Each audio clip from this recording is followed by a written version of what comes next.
Good morning, this is Sarah, your healthy carnivore in the UK. I've got a hot water, it's only hot water, trust me. It's so cold this morning. But then I suppose it would be, because I don't live in Portugal, sadly. I live in the UK where it's miserable most of the time, so I may even drink on some of this hot water. Boring, but I've got to go through it. I've got to go and take that final step. I've been a bit of a Debbie Downer this morning. It's actually taken me a little bit of effort to get this video even started because I'm not excited. But I don't want to bring all you guys down with me, so I'm going to try and use this video as a way of getting myself back to being happy. Okay, the sun's going to shine today. I am going to wrap up and get outside for most of the day today. We're on day 98, which is a great thing, and it cannot be taken away from me. I'm not going to take it away from me, and nobody else can take it away from me. But obviously, I'm going to have to stop watching other people's carnivore content for the time being. I'm taking a break from watching the other videos because I feel like I'm enough into this now and enough invested that I don't need to watch the constant content. But all that content is doing is just making me feel sad about the fact that the weight loss doesn't come from me. So I know it will eventually, but I think I'm just done at the moment with listening to the stories of the successful ones and the ones that lost the weight. I'm just done with it for now. I'm going to focus on these videos, but I'm going to watch other kinds of TV for now. I can think of much better TV to watch right now to get me out of this feeling like, even though I've done 98 days, it doesn't really look like I have. I've probably lost about half an inch off my waist, and that's probably it in nearly 100 days of no carbs at all. You'll either relate to this, you're either going to be someone who relates to this and go, yeah, I get you, or you're going to be, I don't believe her. I don't believe her. She's either doing something wrong or she's lying. So, and worse of all, well, it's not worse of all. My eldest son is just starting keto today. And in 90 days, he's going to lose everything he wants to. He doesn't even need to lose weight. He just wants to become healthier, lower his blood sugar levels a bit, have a bit more energy in the day, sleep better at night, and become more lean. And he's going to achieve all those things within that 90 days. At the end of that 90 days, he's going to be looking and feeling extremely amazing. But I've got no guarantee that at the end of those 90 days, which basically then means over 100, that means me at 6 months gone, I still may not have achieved stuff. And that's so I might ask him to keep his weigh-ins to himself, because I don't know how hearing about it is going to really help my downer that I'm on this morning. But I am invested, and I love that I'm invested. Going to bring up my friend Mitch again here. He said the longer you invest in something, the less likely you're going to want to let it go. And he is so, so right. The thought of stopping now at day 98, nearly 100, I don't think I'd come back from that. I really don't think I could come back from that, not for a really long time. If I stopped now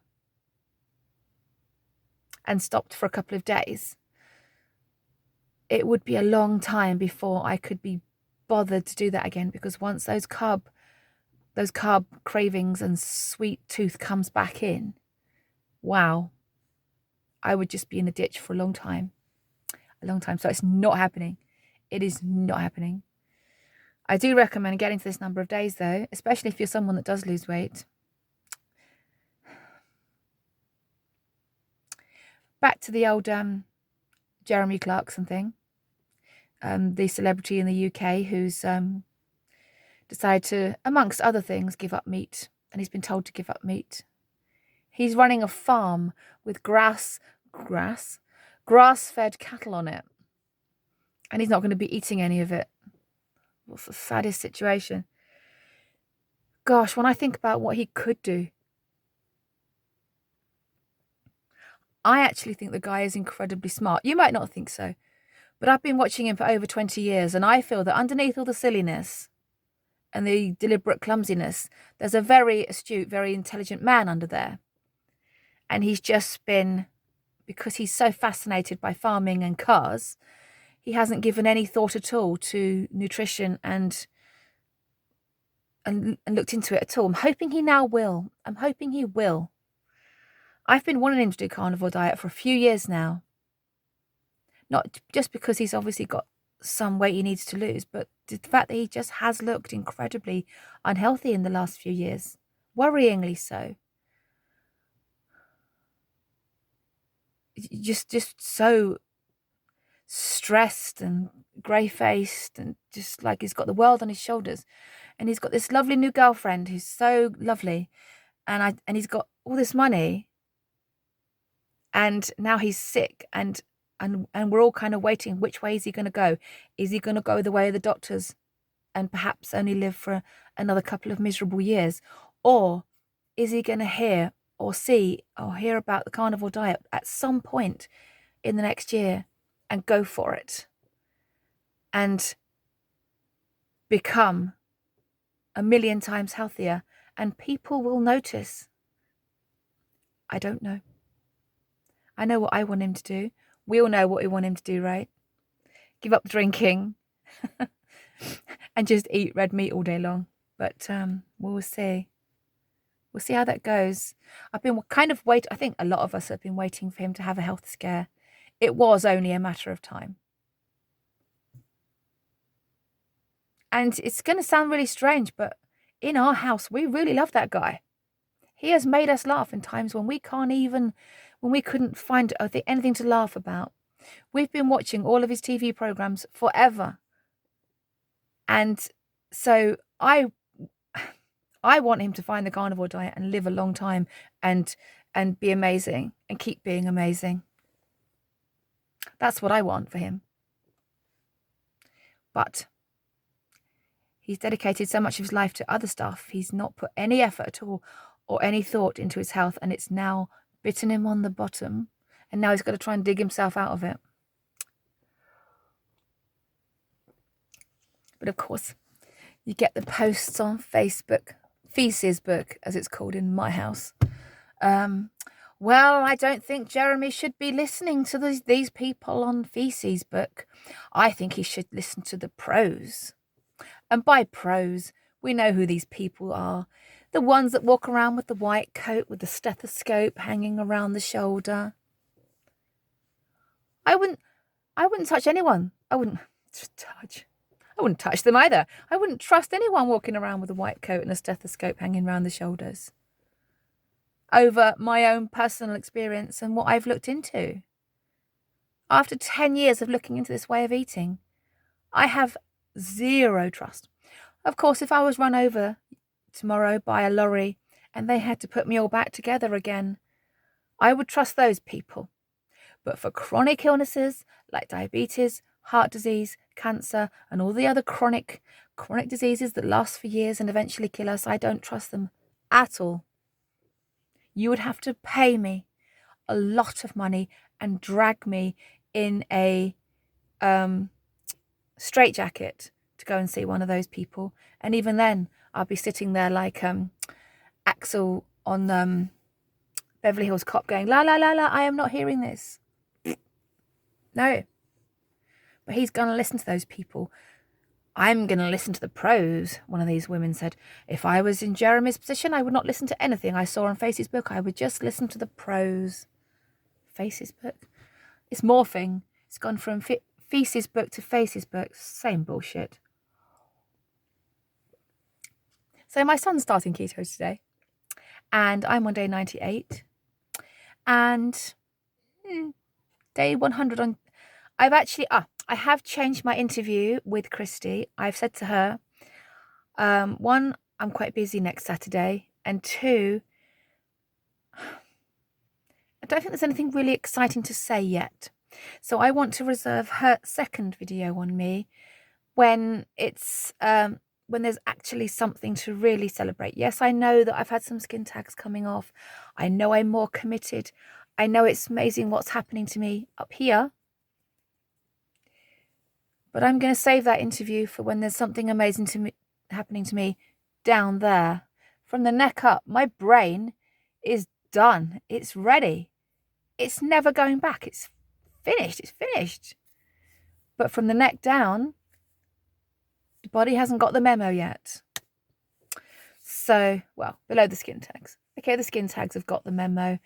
But do you know what's funny though? I've lost 2 inches off each thigh. Why would that happen? Why would that happen when there's virtually nothing off my waist? Surely my body should be prioritizing abdominal fat first, right? Wouldn't you think? If somebody like Jeremy Clarkson did the carnivore diet for 98 days, I would like to think he'd lost more than half an inch off his tummy. It'd probably be more like 6 to 8 inches by then, at least. Come on. You can see it's there. Just take it from there. Take it from there. I should post a picture in here now. You know, I bought some dresses, a big one and a small one, and I've taken a picture of me in the bigger size.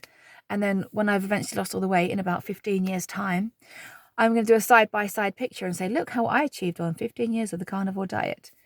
Maybe I should just pop it in here so you can see what I'm talking about. You can see what I'm talking about. I don't know yet. I will decide later. Why has my body not taken it from there? I might pop it in there. What the hell? This is a complete warts and all kind of video now, isn't it? This is a complete, Sarah laid bare. Raw misery. I love my big cups. Not big enough for me. Let me know where I can get a bigger cup so I can drink more of this delicious plain boiled water.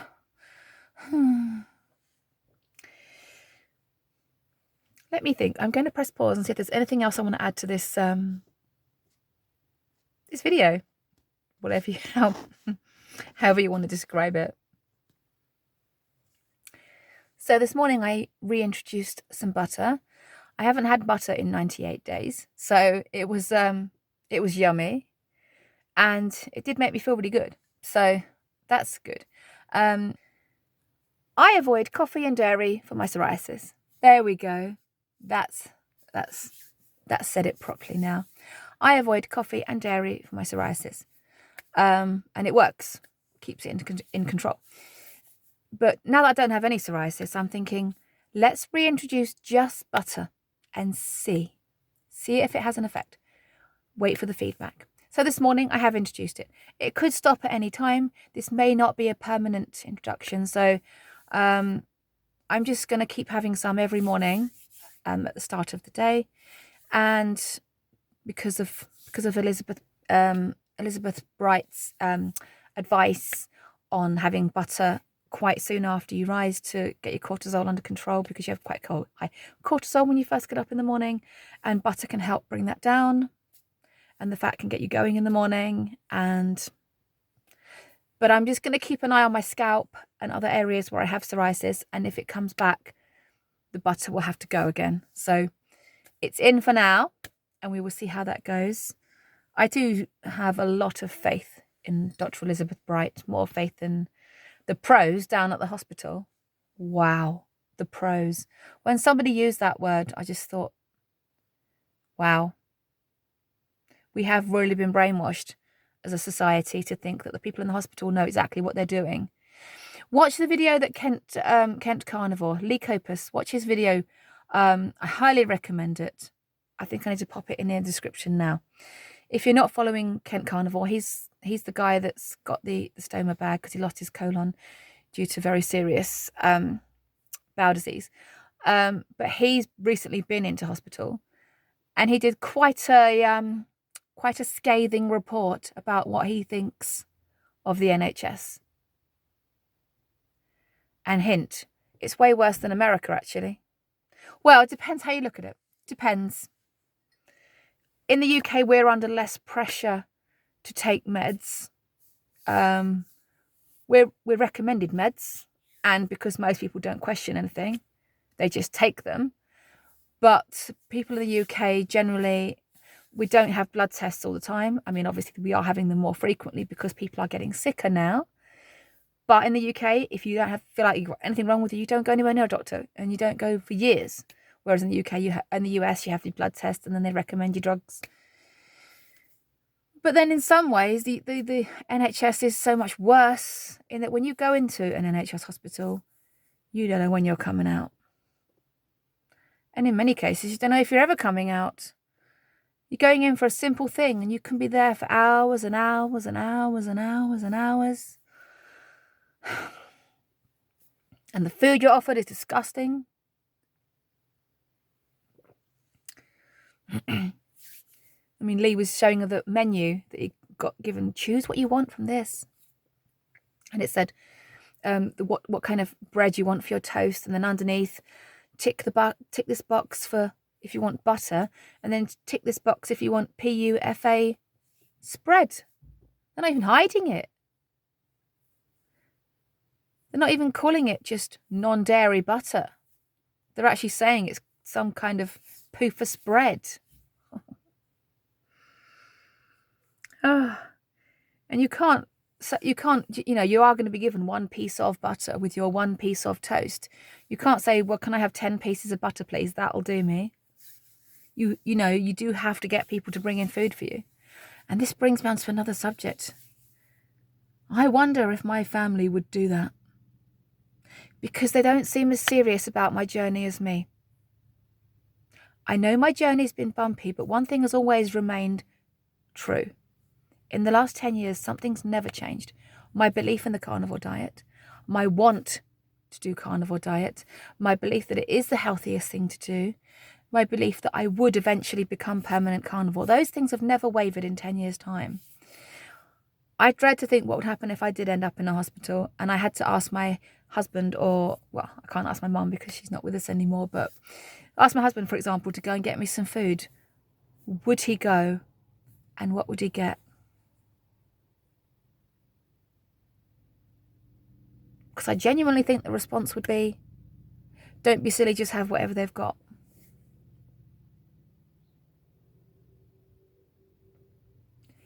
Let's hope we never have to find that out, because that's the grounds for divorce right there.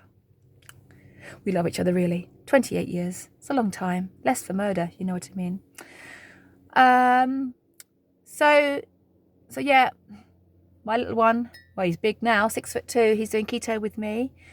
I'm kind of excited for him. Then the husband last night Daddy said, just do low carb. Oh, that's what my video was going to be about. I just thought of it. At 18 minutes and 36 seconds, I thought about what my video was going to be. I might do it on tomorrow. Shall I do this tomorrow? The whole just do low carb thing. I'll talk about it now. I'll find something else to talk about tomorrow. I normally do, right? And just chatting to you guys has actually made me feel better. So I'm going to keep going because I've actually cheered up since doing this video. I feel more optimistic just talking about it. So I'm going to keep going. Because the husband is a little bit in denial about even needing to go keto or anything like that. He knows he is deep down. But he said, just go low carb. Why don't the pair of you just go low carb? And actually he got my son, I'm so proud of him because he turned around and said, how's that going to work? He said, it's such a grey area. It's so vague. You're not really doing anything at all if you're low carb. You're going to still have cravings. You're going to have no energy. And there's just so much scope for crap to come in. No. I'm definitely going keto. I just thought, good boy. Yes. Thank you. Oh my gosh. I didn't even have to say anything. I just sat there. I wasn't going to say anything because I've heard the just go low carb thing so many times. I just thought, I've already discussed why I'm not doing just low carb. Can you imagine me? Okay. What would Mitch say? What would Mitch say about this, right? If I decided that I was just going to go low carb, what does that even mean anyway? I mean, when these these newspaper articles disparage low carb diets. They're generally talking about diets that are around sort of 75 grams anyway. They're not even discussing keto diets for a start. But what does low carb even mean? There are so many ways to mess that up. Other disparaging words were available there. There's so many ways that could go wrong. For a start, the most obvious one is that you're not in ketosis, which is the goal of giving up the carbs. The being, that feeling like a superhuman with no brain fog. You're not going to have that on low carb. And what is your definition of low carb anyway? Just not having rice, pasta and potatoes? Whoopie-doo. What if that's not your weed? You know, for me, but also for me, I know that there's so many vegetables out there that are just so not good for us that I would just be like, it's just not worth it. It's just not worth. What am I going to eat? No. He might be able to lose weight on just low carb. Great. But my eldest son has done the right thing by going fully keto. I am adamant he's done the right thing. And I am going to make sure he gets all the right food in and make sure he feels great as soon as possible. Make sure he's got his electrolytes. Make sure he's got enough fat. He's going to do well. He's going to do well.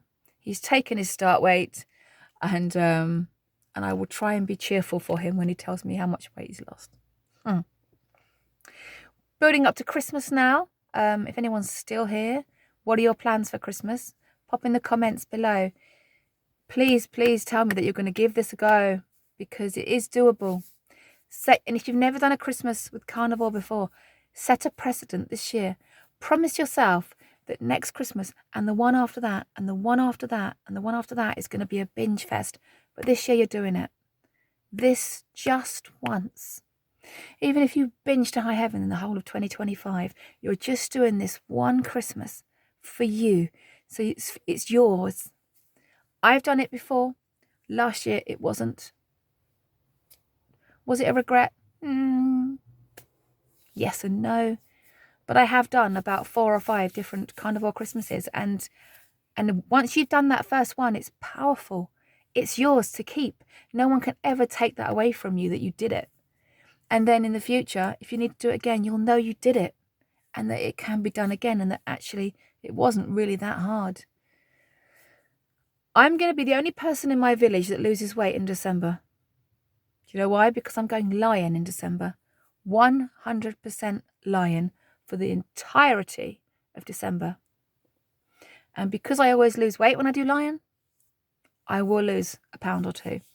While everyone else around me is gorging and putting on weight, I am going to be the only person in the village who was healthier on New Year's Eve than when it started. That is my commitment to me and you and society in general. And I think Jeremy Clarkson should go carnivore, but he has to want it and he has to be curious enough to find it. Which way is he going to go? Let's see. I've been talking for 24 minutes about probably nothing. So I'm going to go. Got my Halloween special with Carl and George and Dawn on Wednesday the 30th. I've got some little red devil horns to wear. That's about as good as that's going to get, though I might, pull out my glasses. Not Halloween related at all, but if we get a bit of a low point, I can put them on. You know what I mean? But enjoy your day if you can. Hopefully you will have an opportunity to enjoy your day today. Think about what you're going to do at Christmas. And if you haven't done a Carnivore Christmas yet, just think about it. Just think about it. See what you can do just this once. If you've got any meat in the house, go and eat it. If you've got any water, go and drink it. If you are going to get any sun, go and get it. And I will see you tomorrow on day 99. I will see you tomorrow on day 99, which is nearly 100. Quick maths. And hopefully I won't be on my driveway. I will be somewhere else.